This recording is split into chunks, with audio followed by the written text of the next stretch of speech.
Welcome to another edition of Prep Huddle Live on StriveSports.com. We have returned home to Henderson for the show tonight. A big day of state softball as things got underway in Hastings earlier today. My name is Eric Allgood. We've got Tony Chapman joining us from Grand Island. Big show on the way. Tony, we're not quite – the only reason that we know today is Wednesday is because it's Prep Huddle Live night. We're literally winging it this evening. Winging it, yes. Very good. That's well done, Eric, actually. What kind of sauce do you want with the show tonight? We've got a big stuff. We had state golf yesterday and Monday. Had some good participants there. A state champion in Lacey Fox from West Point Beamer we'll talk about later. We had state softball started today. We got off to a great start for our Strive schools. We'll be there tomorrow. You'll be there tomorrow and Friday.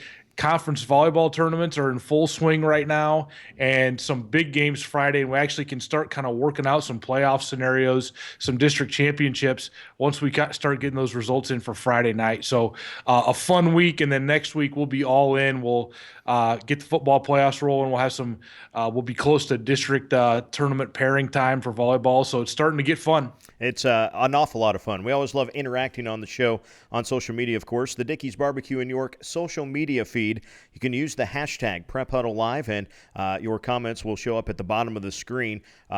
We will be kind of intermixing things as we go throughout the show tonight, but looking forward to a big one. And speaking of the show, if you got a comment or question, use that hashtag PrepHuddleLive, and if you got a comment or question, we'll try to get to it on the show.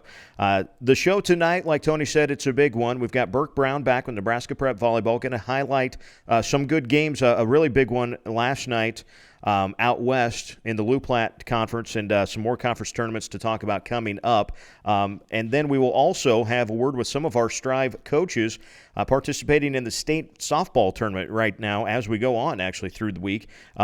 Danielle Seevers from the number one team in the state, York, and Haley Messersmith from Cozad, who is the 2 seed in Class C. They both won today, and we will have them on the show a little bit later on. We've got the Channel Seed Game of the Week from last week, the highlights, Osceola and Humphrey St. Francis, an 8-man matchup that the visitors took in that one. We'll have the highlights there. Some Strive 5. I don't know if we've nailed it down to just 5, because, Tony, as we get to the end of the season, boy, there's a lot of great games to check out on the respective Strive channels. Without further ado, we move on into our show, and our first guest is Berk Brown on the from NebraskaPrepVolleyball.com on the Truck Center Company's hotline. Berk, thanks for taking some time with us again on your Wednesday evening. No, it's my pleasure. It's I tell you what, guys, I don't know about you, but I just feel like this is mid-October. It's kind of that prime time as a sports fan where, you just got everything going on, and the weather starts to get crisp. The leaves have turned. It's a great time of the year. It's very exciting for a lot of stuff going on. Tony, did you hear that? Berk stole my opening. He just flat stole it, but that's okay. We'll let it go this time. Berk, want to get your thoughts. Like we said, there's some big volleyball tournaments that have gone on, some great matches, some that are coming up. First, I want to get your thoughts, a recap, if you will, of St. Paul and Ord in the Lou Platte semifinal from earlier this week. Ord will go on to play Kearney Catholic in the conference final, but St. Paul and Ord sounds like it was one of those games you had to be there to see to believe what was going on. I think one of the things, and of course I'm biased, that I feel like volleyball is just an incredible sport, the best sport out there. It's such a game of momentum, and that was so evident last night. St. Paul and Ord, St. Paul going out taking a 2-0 lead, Ord battling back, and I think it's just really a testament to the chance, being a senior laden team, not panicking, and just having some confidence in their ability to come back, win that match in 5 sets. And I can't stress enough, when you talk about the Lou Platte Conference, it is those 3 teams. When you look at Kearney Catholic, who defeated Donovan Trumbull in the other semifinal match last night, St. Paul and Ord, you're not talking about just 3 very good teams. You're talking about 3 of legitimately the best teams in the state, regardless of class. And it's tremendous volleyball. And I think that showed last night. A tremendous match. Morgan Alexander is a kid that I just absolutely love. who is a tremendous setter. Of course, Coach Wendy Alexander's daughter, but she is just a fiery competitor, great setter. I think she wound up last night with about 61 assists, somewhere in that neighborhood. Just an incredible performance, and just a great all-around match. And it'll be a lot of fun now watching them.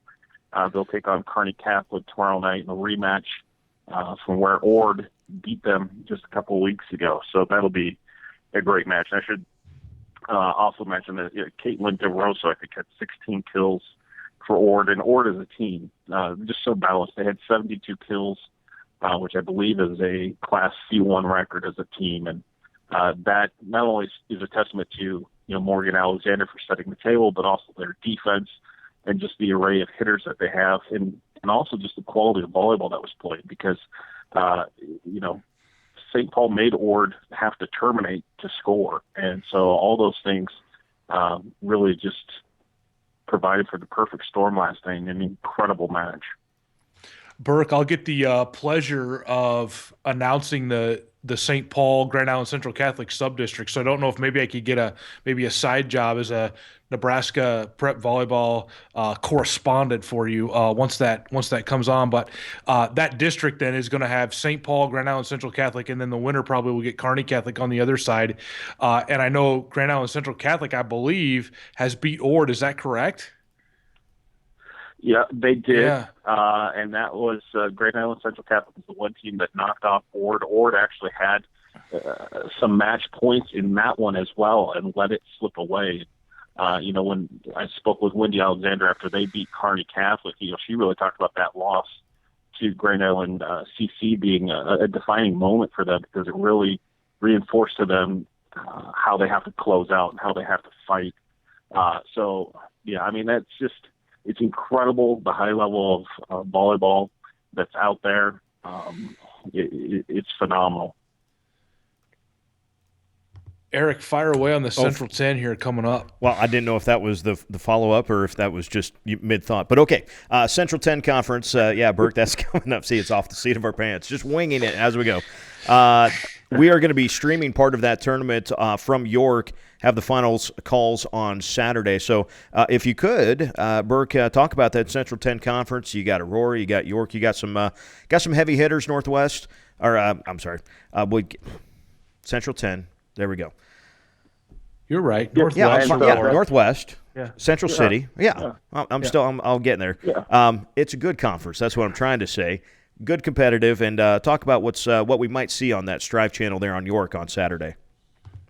Yeah, well, you'll see great volleyball because, you mentioned just the incredible amount of talented teams out there. I think what you'll see is it's maybe a little bit more of a top-heavy conference than some of the others, and that's just because of the powers that you have. And you got Grand Island Northwest, obviously year in, year out, one of the best teams in the state. They're sitting at 21-2. Their only losses are to Omaha Skutt and North Platte, two of the top probably 5 teams in the state. So I think you'll see Grand Island Northwest most likely in there, as usual, competing for a conference title. Aurora comes in at 17-3. They're very legit. They've got 2 losses to Grand Island Northwest, so this might be their shot at knocking them out, getting a little bit of revenge there. Columbus Lakeview, even though they are Class C1 compared to the B schools, Columbus Lakeview is one of those teams that if they are on a roll, they are hard for just about anybody to stop. They got Kayla Shrunk and Peyton Rosendahl are 2 incredible terminators. So they can hit the ball and terminate against anyone out across the state. Lakeview's got a nice win over Class B Waverly this year, so they've proven they can step up and beat those teams. And if they get on a roll, they're fully capable of beating anybody in that conference. The issue with Lakeview is just that they haven't always jived or gelled real well through an entire match or through an entire weekend. But if they can stay on the same page, I think they're a definite title contender. And Seward is kind of an interesting team in there as well. They're at 19-5. They don't really have quite that signature win yet. Their schedule's not maybe as difficult as some of the other ones, but they come in at 19-5. The other thing with these conference tournaments is, guys, we're less than 2 weeks away from when the seedings get set. And so conference tournament time is a chance to get 50-point, 47-point wins for your wild card standings, which are huge at this time of the year. So there's going to be some big, huge marquee matchups, and that's a lot of points when you're talking about, a win maybe get you 50, whereas a loss maybe get you 39. Those 11 wild card points can make the difference between a good seed and maybe a tough seed. So all these matches are so important. Hey, Berk, can you briefly speak to the rivalry that Aurora and Northwest have? I think this would be, I think, the fourth. They played at Beatrice, if I'm not mistaken. They played a regular season game. They'll likely play. You would think they would play again in the finals of this tournament, and they'd likely play again in the district tournament. So it's normally almost every year they play each other 3 minimum and sometimes 4 times. Is it one of the top 5, top 10 rivalries, especially with the great coaches that they have in the state in volleyball? Yeah, absolutely. And I think to me, that's what makes it a great rivalry, is that you've had a lot of consistency and continuity, not only in the success of the programs, but in the people leading it. Obviously, Diane Rose at Grand Island Northwest, Lois Hickson at Aurora are just 2 of the most accomplished coaches out there. And so their programs are always good. There's the close proximity, of course. And so it's a natural rivalry, and they're always competitive. So I think it is. I was actually out in Grand Island 2 years ago for their match with Aurora, and it's just incredible because you have not only great volleyball, great coaching, great talent out there, but the student bodies also, will travel really well in between communities. And so you just have a very electric atmosphere. And I will say that the atmosphere at Grand Island Northwest is just one of the great atmospheres in high school volleyball. It's the only gym that I've been in where they actually will cut the lights and kind of do the spotlight, NBA style introductions with music and things like that. It's an incredible place for a volleyball match. When Northwest and Aurora get together, you can almost always count on it being electric. I'm going to let Eric do the follow-up on this one, so I'll do the lead-in. But could you preview the greatest little conference tournament in the state for us that'll start at the York City Auditorium on Saturday? 5 ranked teams in D1 and D2 in the Crossroads Conference Tournament, or if you want to call it the York County Athletic Association Tournament. Fire away with that one. Like any of those 5 teams, literally BDS, Exeter Milligan, Giltner, Hampton, Meridian probably could win that thing, don't you think? Yeah, that is normally if you use the term wide open, maybe it means that there's not a dominant team. I think this is a situation where it's wide open because you've got 5, maybe even 6 teams who are fully capable of getting hot and running the table through there. And yeah, it is. We talked about it very early in this year, where if you're going to just go spend one day watching volleyball, where would you go? It does start on Saturday with the first 2 rounds of the tournament. We've got 12 teams, so there's a little bit of a staggered bracket. But in my opinion, Monday at the Crossroads Conference Tournament is one of the best days there is because it's the semifinals. You also got some the consolation matches in there. But Exeter Milligan comes in, top seed. They're sitting at, I believe, like 18-3. 2 of their losses that are Freeman, the top team in Class C1. So they're a team with state title aspirations. And they're going to be an incredibly difficult out. I think one of the things I'm excited to see is the potential 4-5 matchup between Giltner and Meridian. Meridian would have to beat High Plains in an earlier match that day to make the 4-5 matchup work. But that's going to be a great match. Giltner's struggling a little bit. They're sitting at 15-7 on the year, but they've lost 5 of their last 6, which is really rare for Giltner. So it'll be interesting to see how they respond. And then meanwhile, Meridian is just an incredible team. The record doesn't necessarily show it, but I think the thing that Meridian is looking for and maybe frankly needs at this point in the season is a win over a big school, because they've kind of done the thing where they beat who they should. They got a couple nice wins over Friend, which is a very good team, but they haven't really gotten that marquee win yet, especially against a conference foe. So if they could get that this weekend, I think that helps propel them down the last couple of weeks of the year. And Hampton is, quite frankly, one of the hottest teams in the state. And they come in as a 3 seed. They're 19-4. 2 other losses are to BDS, who they could see in the semifinals. BDS is the 2 seed. And then I also think you got to look out for Dorchester, even as a 7 seed. I've got them ranked number 10 in D2. They're another one of those teams that is right there. They win all the matches they should. They just don't have that signature win over a quality opponent. But they've got a lot of good momentum going. They've really turned their program around this year. And frankly, it wouldn't shock me if Dorchester was able to pull off an upset or 2 in there. So just some great volleyball coming up. And of course, we just talked about the Old York Auditorium. It's a great facility. If you kind of want to do a little step back in time to maybe the 60s, 70s era of the theater seats and the old auditorium and watching some quality athletics, it's a great experience. Looking forward to some great streams, I think, coming up in the next couple weeks as the volleyball season begins to wind down. The website is NebraskaPrepVolleyball.com. That is Berk Brown joining us on the Truck Center Company's hotline. Berk, it is always a pleasure. Thanks for taking time tonight, man. Hey, my pleasure. Take care, guys. Have a good night.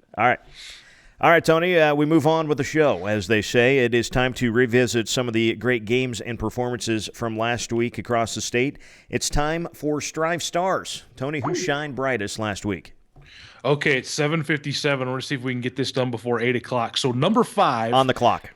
On the clock, number 5 is Trey Stutheit from Johnson Brock Junior quarterback. I think his mom knows how to coach volleyball, and he's got a sister that's fairly decent at that sport too.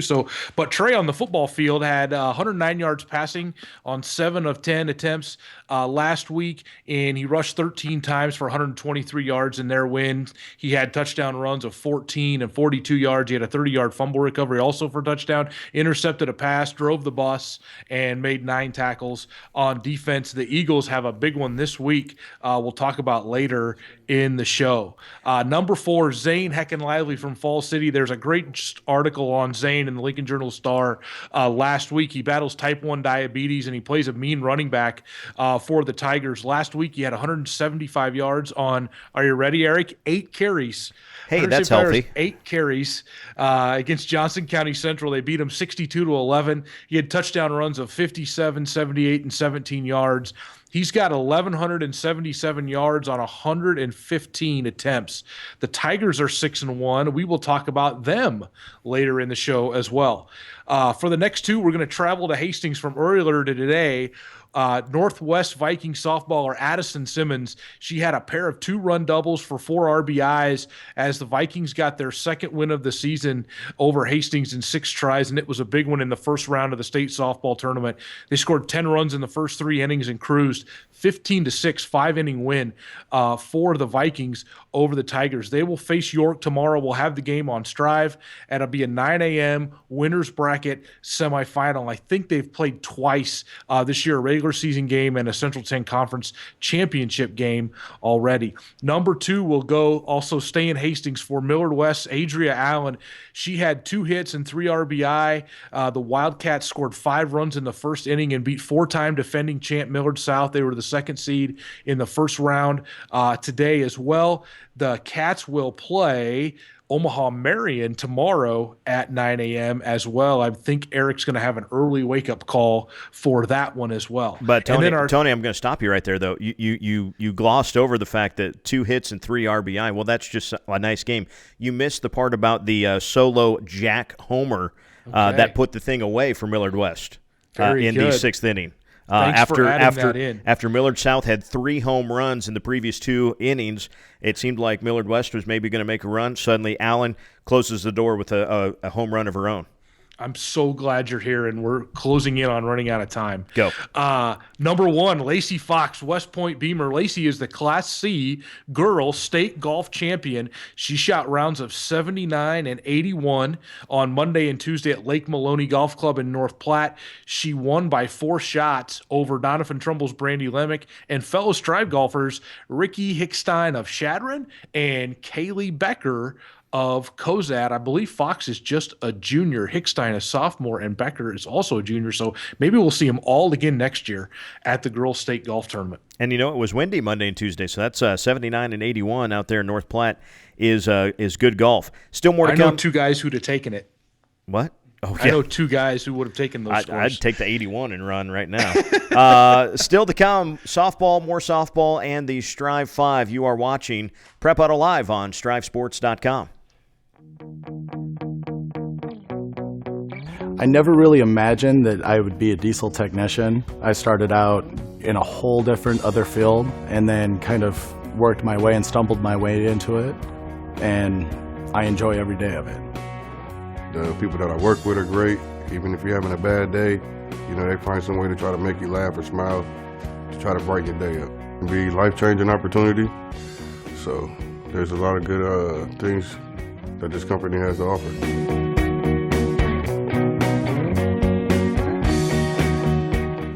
Yeah, I get it. For the little things. Technology's great. It makes things easier. It's faster. We can get things done wherever we go. And we get all that from our bank. It works for us. But for the bigger things, the things that really count, I still want to talk to the people I know and trust. That's why I'm here. Home-cooked favorites and online ordering so you can skip the line. That's what you'll find at Dickey's Barbecue in York. Log on to Dickeys.com, select the York address, sign in, or create a profile, and you'll be ordering delicious barbecue in just seconds. Choose from a variety of meats like brisket, pulled pork, chicken breast, or sausage. Add a home-style side like waffle iron fries, fried onion tanglers, barbecue beans, and even fried okra. You won't go away hungry. Try Dickey's Barbecue today and log on to Dickeys.com. Kids eat free on Sundays. Seedsmanship is what truly sets Channel Seed apart from other seed brands. It's our unmatched ability to provide you with the expert advice and customized service that helps you get the most yield out of your acres. It's the added value of year-round service combined with elite seed products that you only get from Channel Seed. At Channel, we know the importance of staying connected. As seed experts, we look to get the most out of your fields by putting ourselves in them throughout the season. That's seedsmanship at work. We are back here on Prep Huddle Live, StriveSports.com. Thanks for joining us this evening. And we have entered our softball portion of the show for the next while anyway. We have got Cozad head coach Haley Messersmith on the line. Coach, first of all, congratulations. A big win earlier today in the first round of the state tournament. And thanks for taking some time before Applebee's tonight. Yeah, thank you so much for taking time to talk to me and letting me talk about the team. You guys do a great job, by the way, with your Twitter account. So keep that up with Haymaker Softball, at Haymaker Softball, or SB, I should say, for the Twitter handle. First of all, the first thing I wanted to ask you about, it's something that when we had talked in the preseason about, or that early season with the Locker Room podcast, you had mentioned the staircase to state. Something that not necessarily that a lot of coaches put out there in public as maybe the stated goal for the team, and yet there it popped up most every other week at least throughout the regular season. The stated goal, how did we get to state for these girls, was the staircase. You got to take each step as it came. Obviously, that's something that the girls have bought into.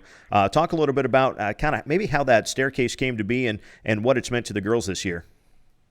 Yeah, at the beginning of the year, we all sit down and we do a team camp out on our softball field and spend some time together. And, this is my 3rd year. So for the last 3 years, these girls have been playing together, same positions, just that core, pretty much of juniors and seniors with one sophomore and a freshman. And, we had a plan, and it was, let's do this. Let's climb the staircase. It doesn't matter, what team we play. every step is going to be something that we're going to learn from, whether it's win or lose, and, just keep climbing that to state. And making it here is amazing, but we had to have that a bigger goal. The staircase to state was conquered, so now we had to, step through state is kind of, where we're headed now, and just taking it one game at a time. Talk about what about today's game is what I want to ask you about next. Obviously, you guys got up early on Twin River, 5-0, I believe it was, at the end of the first inning, and moved on through the rest of that game. Obviously, a lot of girls doing a lot of big things. I saw, if I looked at the box score right, there was hits up and down the order. 14 total hits, just 2 errors in the game. Obviously, got to be pretty happy with the way the girls came out. That first game of state, sometimes nerves are what they are, but 5-0 at the end of one had to feel great. Yeah, we actually had a little bit of waiting time before that first game, more than we had actually planned on. None of these girls had ever been to state before, and so I wanted to prepare them as much as possible, and we went through every little piece of it, walking out with the banner, throwing the first pitch. I wanted to have them as prepared as possible, and we do kind of a visualization exercise where we just spend some time and we sit and we say, okay, how do you see it going? And we start with our first batter in the lineup. We start with Yoakum, and we say, okay, what do you see? What's happening? And these girls saw 1 through 9. They said, Coach, we're going to do it. We're going to go through the lineup right away. And the visualization came true. I mean, they went 1 through 9 through that lineup and just, hit amazing. Put the ball in play, and the bats were, on fire from the get-go. Coach, you get Wayne tomorrow, kind of a unique matchup. There's a lot of softball history between you two. I'm looking at the state tournament website, and you won the first 2 Class C championships. Wayne won the next 2. A lot of history not between maybe you two schools, but a lot of history for both schools. Talk about the matchup with Wayne, what you expect from there, and it's obviously a 2-seed versus a 3-seed, so this should be a good one tomorrow morning. Yeah, absolutely. I told the girls I was very proud of them for that 2 seed, but I told them it didn't matter where they stuck us. We're going to take one game at a time, and I think Wayne will definitely be a tough matchup, but I have confidence in the fact that we're playing our best softball right now. Our bats are really working. Defensively, we're sharp as we need to be, both on the mound and, with everybody behind. Allie Nart was out there today, and I'm excited for the opportunity to play Wayne. We don't get to see them at all in the regular season. Don't even have a lot of similar teams that we play. So having the opportunity to play against a team like that that's playing well, I think it's going to be some good softball. I've always wondered really quickly at state, when you haven't seen that team and you play at the same time as they do, how do you scout that team, or do you even scout that team, or do you just worry about yourself? We got scouting reports on them prior to state, but then I have a great athletic director who is a former softball coach, and today he was in the top of the stands, and he was scouting the heck out of Wayne for me, which, huge shout out to Corey Straczynski for that, because, it is hard, like you said, when you're playing at the same time as another team. It's, how are you going to get the chance to see them? So he did a great job getting a scouting report on them. And so with the information we already had and that today, it gives us an opportunity to know a few things about them.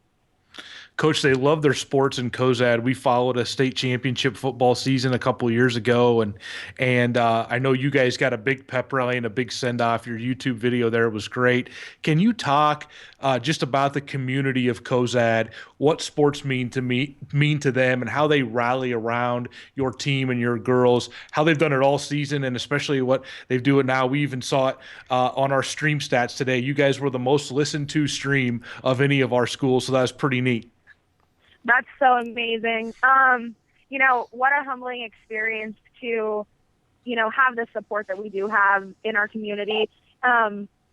All sports, like you said, girls sports especially, we had the golfers at the beginning of the week. They were at state golf.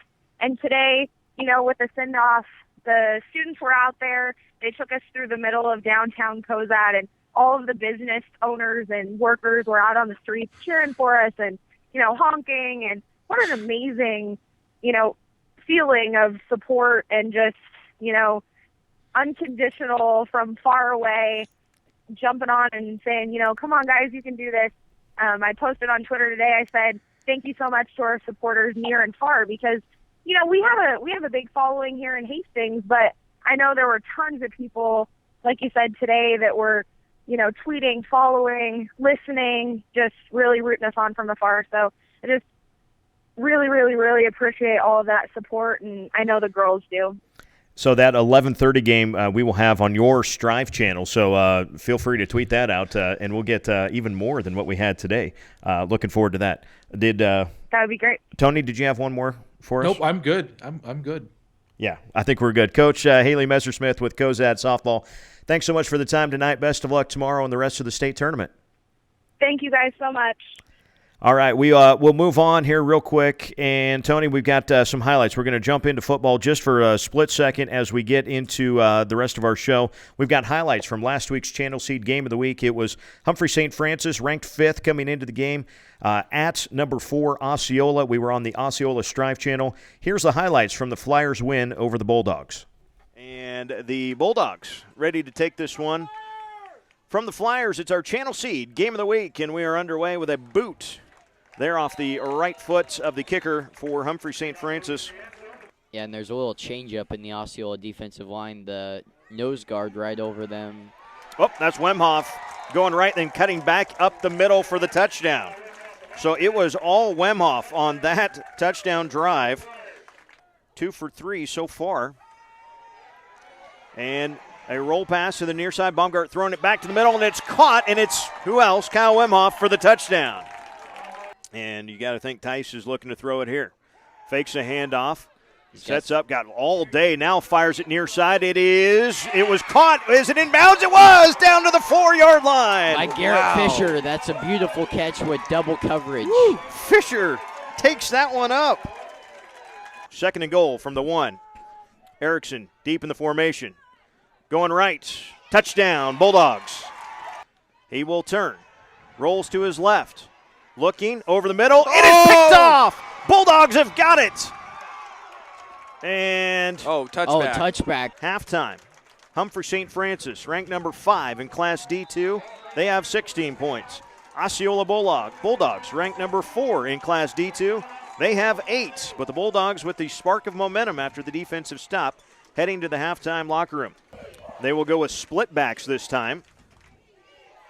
A little counter pass, roll to the right. Baumgart steps up, has some room. He's going to squirt forward. He's got a first down. At the 5, he's got a touchdown. Baumgart under center. Toss sweep. Wemhoff near side. Gets a block, gets a seam. Down the sideline he goes. 5, touchdown. That is Tice in the backfield. He will take the snap, wants to throw, has pressure right away, and gets tackled. That's a safety. Well, if they mark him all the way in there, it's going to be a safety. But, yeah, they will. This is 3rd and 9 for Humphrey St. Francis. Roll the pocket to the near side. Baumgart with pressure now. Rolling back to his right. Michael Bennett is there. Pressure away. It is picked off. Osceola's got the football. Far sideline is Peyton Watts with the blocker in front of him and out to midfield.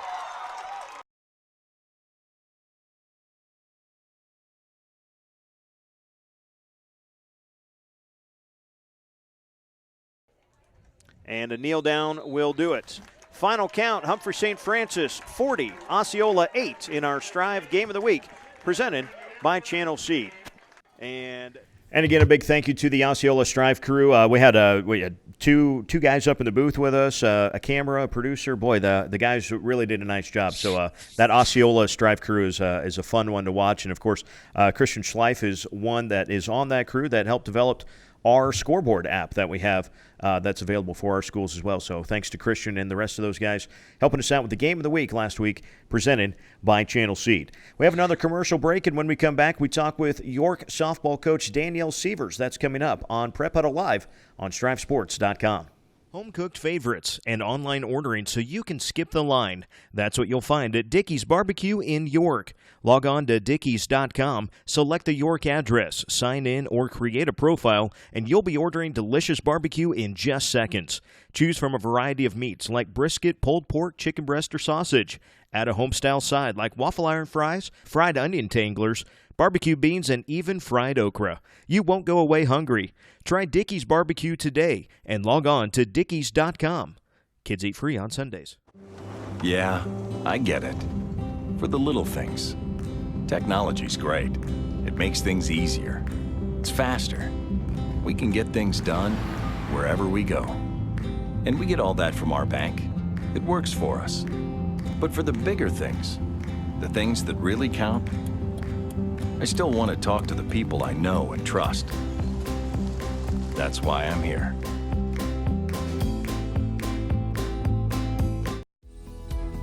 Seedsmanship is what truly sets Channel Seed apart from other seed brands. It's our unmatched ability to provide you with the expert advice and customized service that helps you get the most yield out of your acres. It's the added value of year-round service combined with elite seed products that you only get from Channel Seed. At Channel, we know the importance of staying connected. As seed experts, we look to get the most out of your fields by putting ourselves in them throughout the season. That's seedsmanship at work.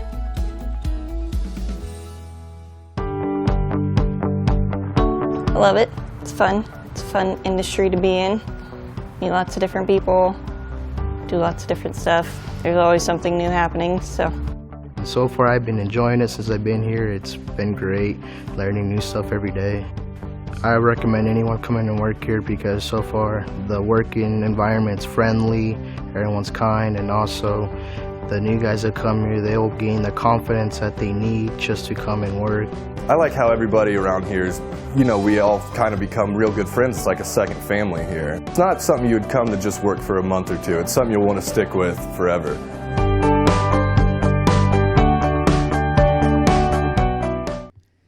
We are back here for the final stretch run of Prep Huddle Live on StriveSports.com. I'm Eric Allgood. Thanks for joining us tonight. We've talked some volleyball. We've had the Strive Stars. We've had some softball, so why not some more softball? We are talking now on the Trek Center Company's hotline with York softball coach Danielle Seevers. Coach, thanks so much for joining us here on a Wednesday. That's obviously a busy week for you with the state tournament going on, but thanks for taking some time here on a Wednesday night. Absolutely. Thanks so much for having me. Obviously, your team had some big expectations this year. You've been at or the number one team in the state, regardless of class, for a good portion of the year. And sometimes teams don't always like to live up, or maybe they shy away from that. But your girls have obviously kind of embraced that, and communities always seem to like that. Talk about what the girls kind of, first of all, have gone through this year to be on the top as much as they have been, and kind of fortify that and maybe even enjoy it a little bit. We've really tried hard not to focus on the rankings, the undefeated part. However, it's always there. The target just continues to get bigger and bigger with each game that comes along, and that's a good thing. That's, good for us to accomplish that. However, I have individual meetings with the girls before the season start, and believe it or not, all of our girls, their first goal was we want to play together, we want to play as a team, we want to compete, and be a family. And then right after that, it's win conference, district, and state. So, the ratings and the undefeated part never really came into it. I tell them how proud I am of what they've accomplished and that they have been able to do that. But it's never been real big on our list, and we try not to focus on that. We try to focus on the one game at a time and to continue with our goals and hopefully fulfill them. And obviously communities like a town like York obviously like their sports in big fashions, if you will. What has been the community support? We just talked to Haley Messersmith about everything Cozad did with the big send-off for state and state golf, and football's been a big thing, obviously. But what's it been like in York for your Duke squad? York is a wonderful community. We feel, Phil and I have been here for 18 years, and we feel very blessed to be a part of it. I think when you're in a small community, in my opinion, it's even better just because everybody knows everybody. They know, they get down to the ball fields to watch us play. Some people who don't even, know softball hear how the season's going, come down, they're supportive. balloons. We had parents out doing a send-off for us as well. So it's very special, and those are the things that I tell the girls, win or lose, those are things that you're going to remember, and those are things that you need to appreciate and not take for granted, because we are very, very blessed to have a great school system that is very supportive of us and the community as well. Coach, I wanted to talk to you about today a little bit. Of course, you got 8-seeded Wahoo, and I was intrigued by this game, I guess, a little bit from afar, because Wahoo has a great softball tradition, albeit in Class C. I think they won three Class C championships in the last 5 years. So you knew it was going to be a team that wasn't scared of the atmosphere per se. So 1-1 after 3 innings, and you end up getting an 11-3 win. Talk about how the girls played and how you felt like you got out of day one with that win. We didn't get started off very well, and even after the game, it just didn't feel like we played our best game. It took a while for us to get that timing down. It's a little bit of a different velocity than we're used to and kind of what we've been preparing for the week. And they played great defense. Wahoo played great defense, and they came to the plate with an agenda. They came to the plate ready to hit the ball and ready to be aggressive.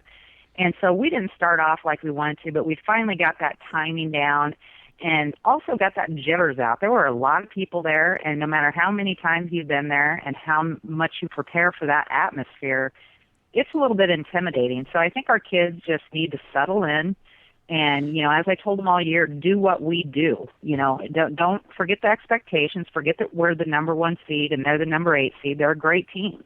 And you're right, their tradition is awesome. So we just really need to settle in, and we did that far. We had some kids step up and really do a good job to get us the win.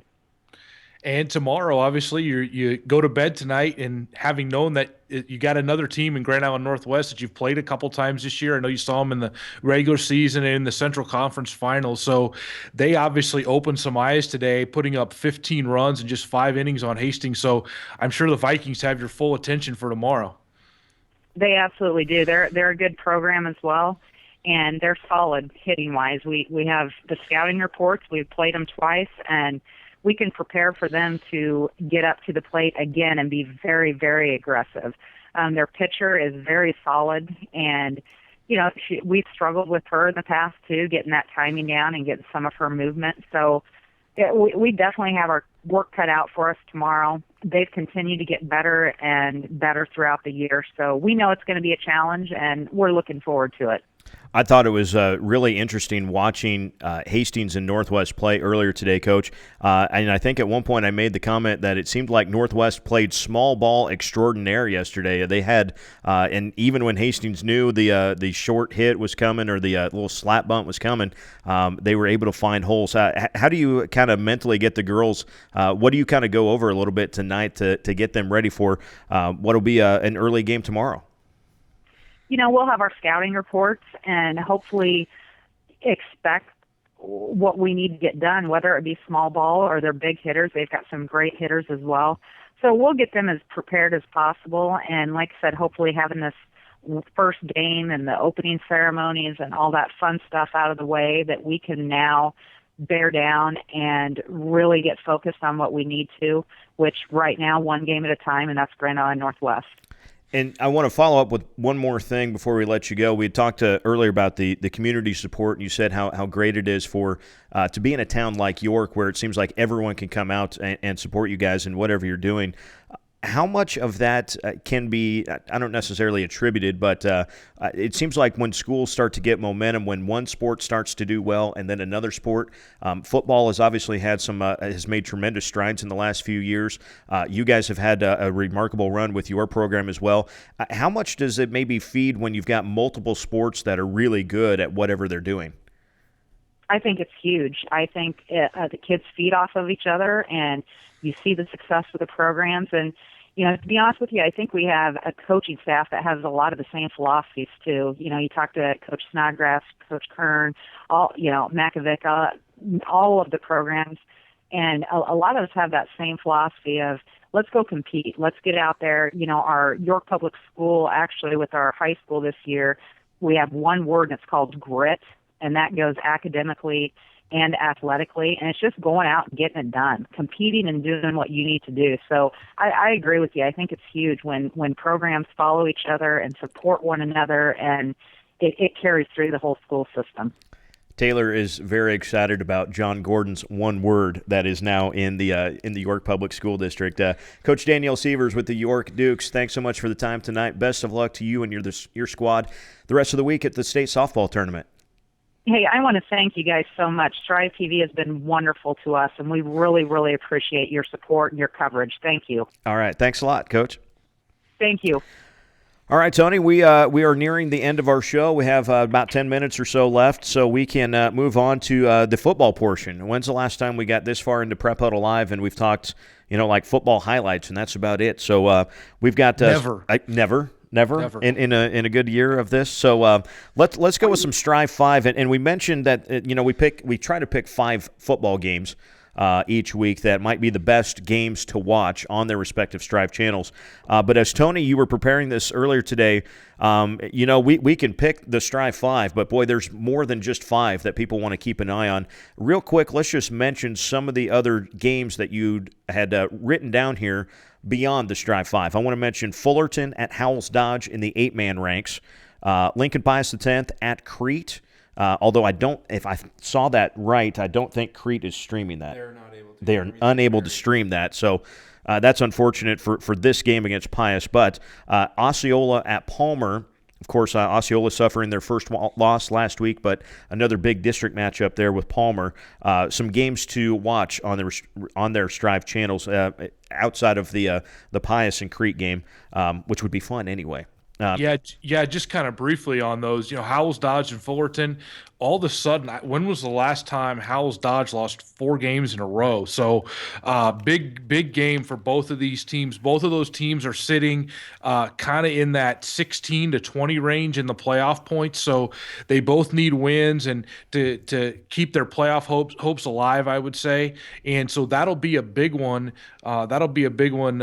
For Howells Dodge and Fullerton. And then Clarkson Lee and Cross County, that's a non-district game, but Cross County really needs to win. They're actually outside looking in, even though they're 3-3 right now. So they'll play Clarkson Lee, and that's a big one for Coach Twirling and his team after they had lost. They've lost the last 2 weeks to, of course, High Plains and Heartland there.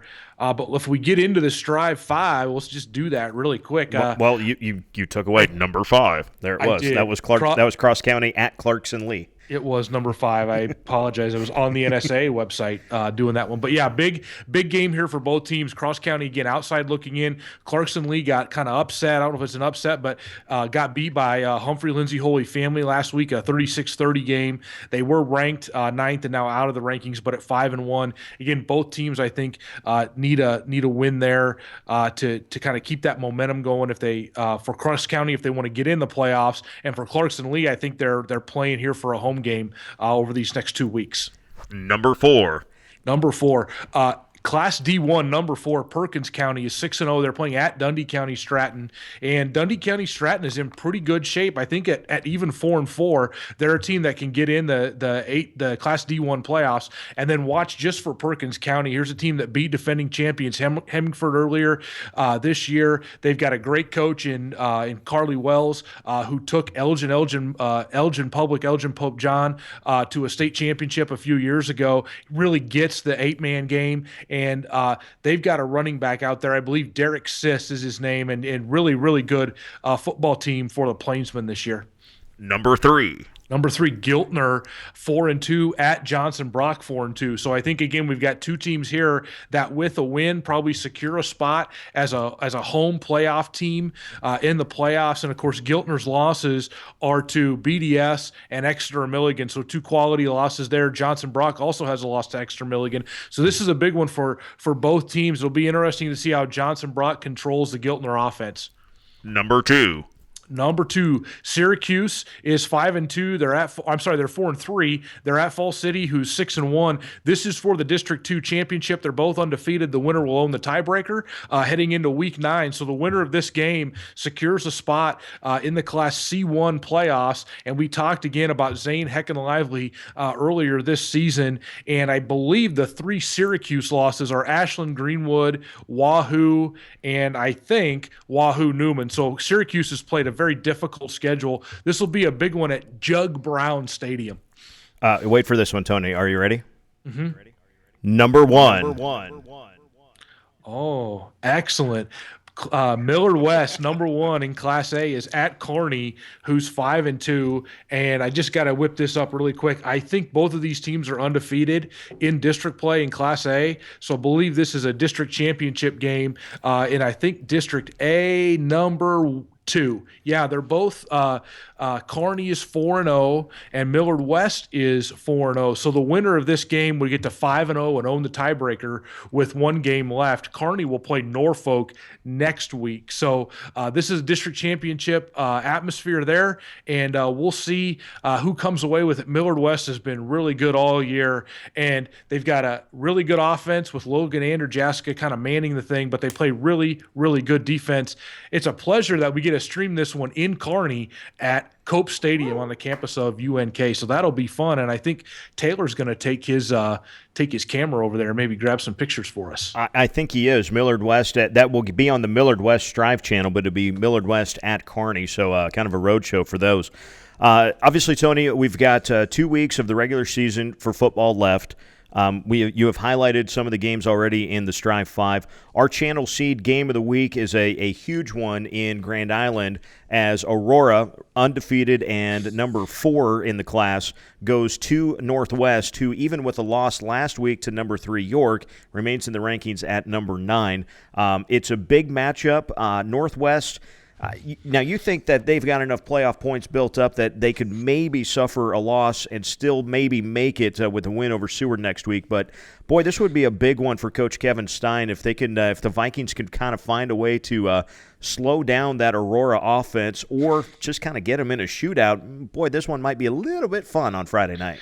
Man, you're going to have a blast, and I'm sad that I'm not going to be on the sidelines for this one. We're going to spread our wings a little bit, and I'll talk about that in a minute. But, yeah, this Northwest Aurora game, Northwest, I think they play Aurora really well. So I think this is one that could play into their hands a little bit, but I kind of wrote a couple of weeks ago, I've been trying to keep a secret that I think Aurora is way better than people are giving them credit for.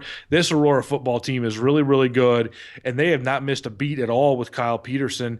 They, in fact, might play even faster than they did against Randy Hubert, and they like to throw in a little eye and do a little more power than they have in the past as well. So Aurora with Gavin Fox and Todd Hannes and Austin Allen are the playmakers there. Of course, over on the Northwest side, you got Christian Ellsworth, who's maybe the top quarterback in Class B, and he's got kind of a plethora of weapons. He kind of really can throw it to anybody, and if they can get kind of their backfield all the way healthy, I think this is a team that could do something in the playoffs. I even think, looking at Northwest's schedule, even if they lost and were to beat Seward, not only do I think they'd be in, I think they actually could still even maybe host a game in the playoffs, even with a 6-3 record. It'll be interesting to see how the numbers shake out as we play these last 2 weeks. But man, this will be a fun one. And then, of course, it's all we can look ahead because we're not coaches. But that one I see next week in this district, that one will be really fun too. Oh, let's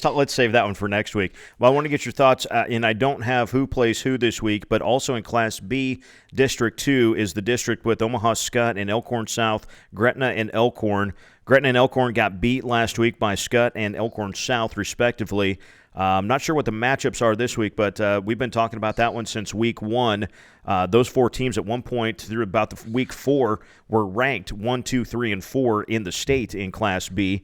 Elkhorn is now 4-3, but the beating each other up kind of begins. Elkhorn 4-3 and 0-1, the district, averaging 38.85 points. That would be, well, let's see, that'd be winning District 2 by 1.5 points. It would be second in District 4 It would be second in District 5. It would be, there's a good one, District 6. Oh, yeah, that's the good one with Aurora and York and Northwest. What we're trying to say is that the worst team in District 2 could be a very good playoff team. Yeah, you're exactly right. So it's Elkhorn and Gretna this week, and then it's Scott and Elkhorn South. 1 versus 2 is this week. So, Gretna and Elkhorn, that game probably, based on kind of where those guys are at, the loser of that game might be traveling in the first round of the playoffs. And then I think Scott and Elkhorn South, if Scott can win that game and then win next week, I believe they'd play Elkhorn next week, I think is how that would work out. They're probably going to be the 1 seed, and then you'd have York and Aurora. Probably the winner of that game would be probably battling for the 2 and 3 seed in that game. So this Elkhorn-Gretna game, they're both 0-1 in the district, will be very, very interesting to say the least. Yeah. And then there was one district, District 3 in Class C1 has got Norfolk Catholic, Boone Central Newman Grove, Pierce, and, Madison's it isn't an awful team at 1 and 2 in the district. It doesn't seem like anyway, but those top 3 between Norfolk Catholic, Boone Central, Newman Grove, and Pierce, they are in the process of beating each other up in that one as well. Yeah, Boone Central Newman Grove gets Pierce last week, and then they'll play Norfolk Catholic in the final week of the season. That game will be in Norfolk this year. That was a great one. Boone Central Newman Grove and Norfolk Catholic played 2 of the best games in C1 last year in the regular season and in the I think it ended up being in the quarterfinals, if I'm not mistaken. It was Boone Central Newman Grove's closest game all the way through the playoffs. So you're right; those teams are kind of shuffling for power points and getting a good seeding and seeing how many home games they can get. And while we're in C1, I'd be remiss, we should give a quick shout out to the Central City Bison. They are 6-1. They are ranked for the first time in probably ages in Central City. 6-1. They get the big win against Holdridge. They need only to beat either 1-6 St. Paul or 0-7 Minden in these last 2 weeks to clinch the district championship. And they're looking for 2 wins there to 8-1. Coach Troy Hubert told me last Saturday they've never hosted a playoff game in Central City. How'd you like to be up the road in Merritt County the night before Halloween for their playoff game? That would be fun. Well, that would be entertaining to say the least. Obviously, Central City's had a fantastic year. C1's pretty loaded. District 4 has got SCOTUS, Wahoo, and Bishop Neumann all in that same district as well. And there's Lakeview that lurks in there as well. I was going to go down to C1 and just see if there was some good matchups or good quality districts that we could talk about. There's Aquinas Catholic at 6-1 with Omaha Brownell Talbot. They're 5-2 overall. Bergen is 6-1. UTAN is 6-1. All in District 1 in Class C2. District 1 is loaded. That's a fun one there. You can tell what happened is District 1 played District 2 outside of the district. Yeah. And District 1 won all the games because if you go into District 2, of course, Elmwood Murdoch at 4-3 and 3-0 is actually leading that district. And I think they lost to Aquinas and Brownell Talbot and UTAN outside of the district. So you can kind of see kind of the power there. And then the same is kind of true in District 3 where District 3 has Tri-County at just 40 points and 3-0 at 4-3 overall. Somebody's going to win that district as well. You could have maybe one of those 2 teams outside of the top 16 even, and that could make the playoffs because they're a district champion. I'm excited. I've got the District 7 Class C2 championship game. I'll be there. We will not be streaming this game, but I'll be kind of there getting a little piece ready for the rewind. We'll have Sutton 7-0 and St. Cecilia 3-0. I was at this one last year in Sutton where the Mustangs took a 30-23 win over the Blue Hawks, and Noah Johnson carried it 56 times in that game. We'll see if Garrett Leach maybe can do the same for the Mustangs this week. But a much improved St. Cecilia team. They're number 1 in both papers. Dalton Seeley, an excellent athlete for the Blue Hawks. And Carl Tesmer, he's coached a few wins in his day. That should be a fun one. At one of my favorite places to watch a game, Duncan Field in Hastings.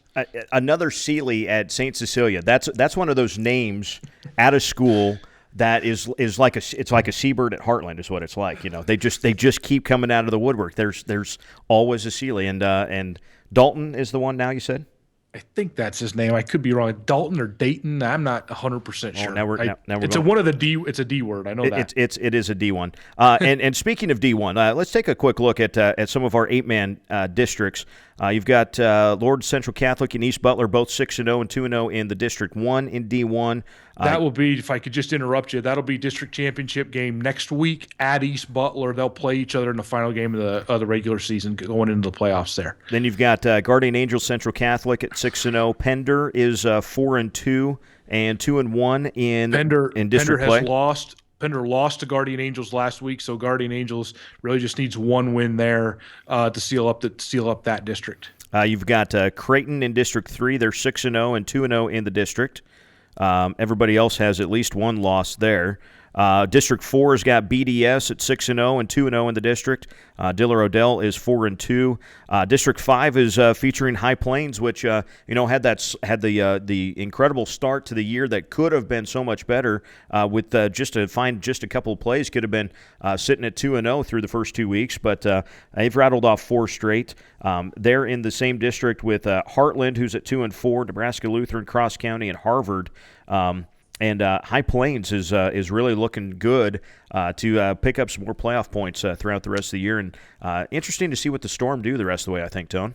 I agree with you. I think High Plains is a team at 6-2 that likely, given how they, it's East-West division in 8-man and 32 teams make the playoffs. So I think Heartland's a team that's probably going to look like about a 4, 5, 6 seed somewhere in there, probably in the East side, High Plains. And Heartland is a team that's probably going to make the playoffs. They finished the year with Nebraska Lutheran and Harvard. They need to win those 2 games. But at 4-4, they'd be 3-1 in the district. I think they have enough power points to get in. And the Huskies, Coach Matt Malzberger, they played a tough stretch there in the middle. We're 1-4, but it looks like that big win against Cross County last week, they can win these last 3 and sneak in to the playoffs here. It looks like I think that'd be about the 4th or 5th year in a row for the Huskies. So they've kind of got something going there. And real quick, want to highlight some more D2 matchups, or districts anyway. You've got in District 7, Neely Oakdale and Elgin Public, Elgin Pope John are both 3-0 in that district.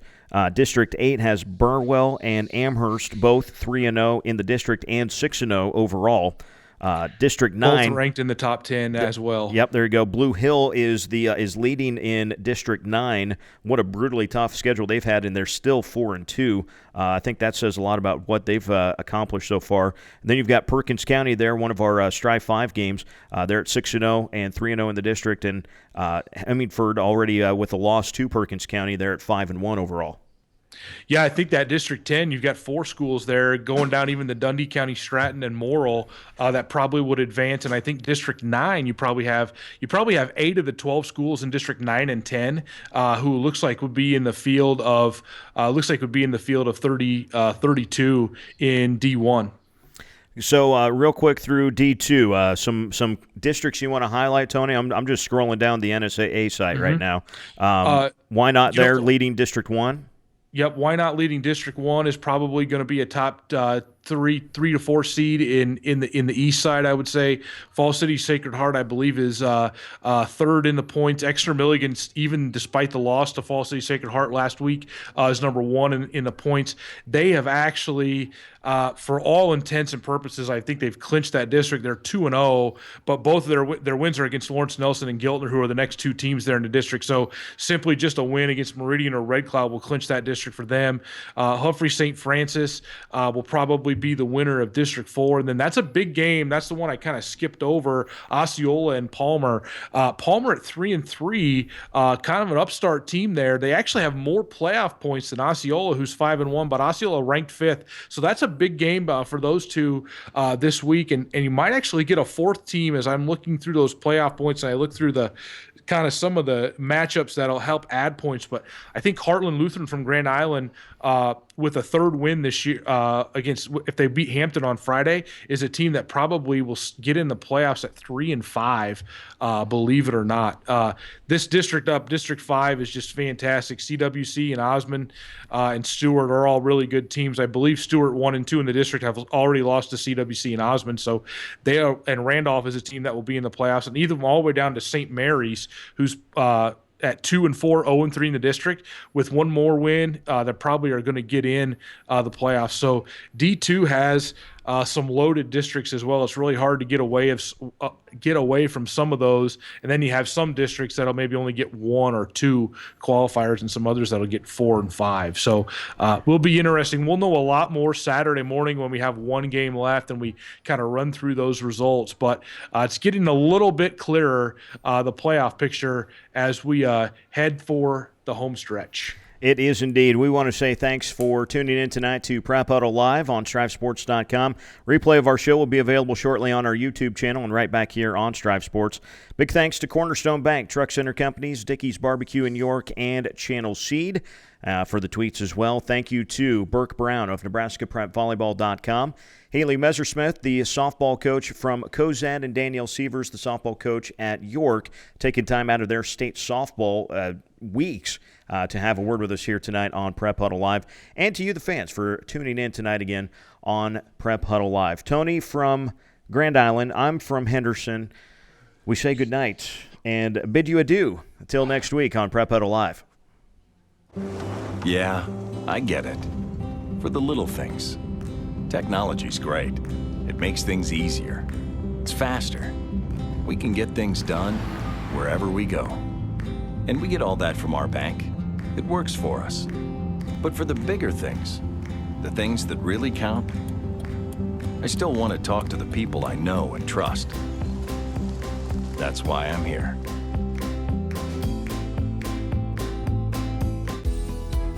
Seedsmanship is what truly sets Channel Seed apart from other seed brands.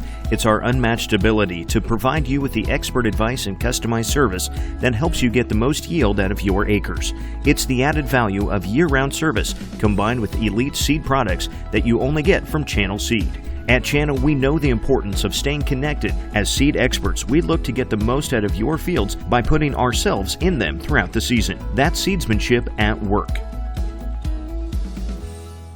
Home-cooked favorites and online ordering so you can skip the line. That's what you'll find at Dickey's Barbecue in York. Log on to dickeys.com, select the York address, sign in, or create a profile, and you'll be ordering delicious barbecue in just seconds. Choose from a variety of meats like brisket, pulled pork, chicken breast, or sausage. Add a home-style side like waffle iron fries, fried onion tanglers, barbecue beans, and even fried okra. You won't go away hungry. Try Dickey's Barbecue today and log on to dickeys.com. Kids eat free on. I never really imagined that I would be a diesel technician. I started out in a whole different other field and then kind of worked my way and stumbled my way into it, and I enjoy every day of it. The people that I work with are great. Even if you're having a bad day, you know, they find some way to try to make you laugh or smile, to try to brighten your day up. It'd be a life-changing opportunity. So there's a lot of good things that this company has to offer.